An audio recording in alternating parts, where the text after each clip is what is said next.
first time I met Eddie, he was dressed in gear that could have come from the wardrobe of Freddie Mercury or maybe even Ronnie Wood. That was over 30 years ago. I'd got a call from Dermot Devlin to say Eddie was in town and would I come down to the office for lunch.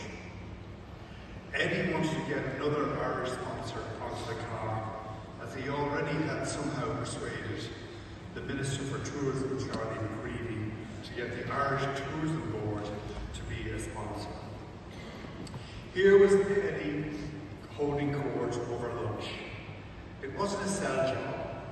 Eddie had come to Dublin and had decided that I was going to be his new sponsor. It was his idea, his decision, my money. You are going to put your logo, Nissan Digiphone, on my earphones, because all the TV cameras always pan on me. This was, according to the irrepressible EJ, a complete no-brainer. Eddie was an unbelievable networker. Everybody he met went into his Rolodex to be tapped or sold for the advancement of Jordan Grand Prix. Eddie was a classic example in life. You don't get what you deserve in life, you get what you negotiate. Today, I could not imagine any other Formula One team principal getting up to sing ballads, play the spoons, and slag the arse off everybody and get away with it. He never disguised his objective, and that is why he called his band Eddie and the Robbers. He was always aware of the great Irish weakness of envy. On his wrist he had the immortal words, F-bomb the begrudgers. This was in contrast to EJ, who always spoke positively about people.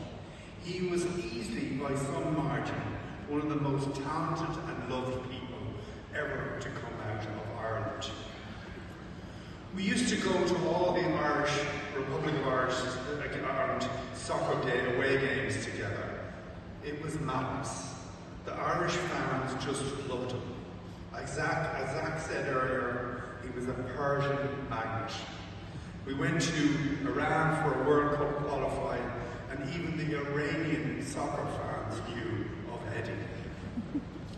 For a number of years, he would invite Keith Wood and Nicola, Catherine and myself for a long weekend on his beautiful and aptly named boat, the Snapper.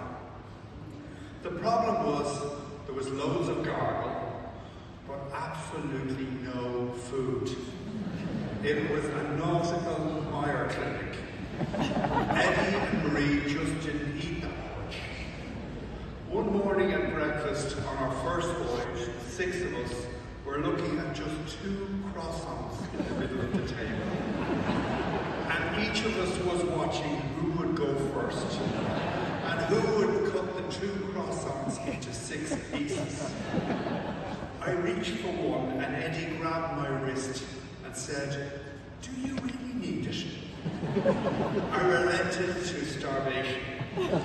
Keith and I were so hungry, we were working out the swimming distance from the boat to the shoreline to get to the restaurant. It was about 2 miles, slightly outside of our range. The invitation was repeated by Eddie and Marie the second year, and it was the same again. I lost 2 stone. In the 3rd year, I told him, I'm not going on the famine ship anymore. Eddie went into the most expensive and high-tech sports in the world, Formula One. He identified and brought the most talented drivers,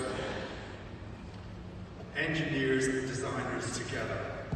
He hustled in Formula 3, in Formula 3000, and then hit the big time of Formula 1.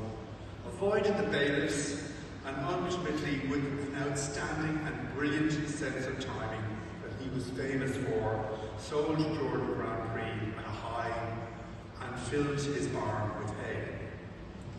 He had navigated his way in the jungle of wealthy car companies, sponsors, race room officials, uppity drivers, dodgy agents, and with the help of his loyal friend to the end, Bernie Eccleston, the conductor leading the Formula One orchestra.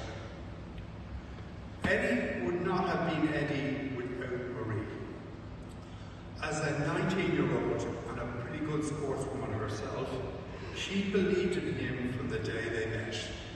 Marie filled his tank with love and self-belief and had a beautiful way of hauling him in when he just got too exuberant. Their children, Zoe, Nikki, Kyle and Zach, are a credit to Marie, who did the hard yards, but also to Eddie. Finally, a lot of people walk in and out of our lives. Very few leave footprints in our hearts.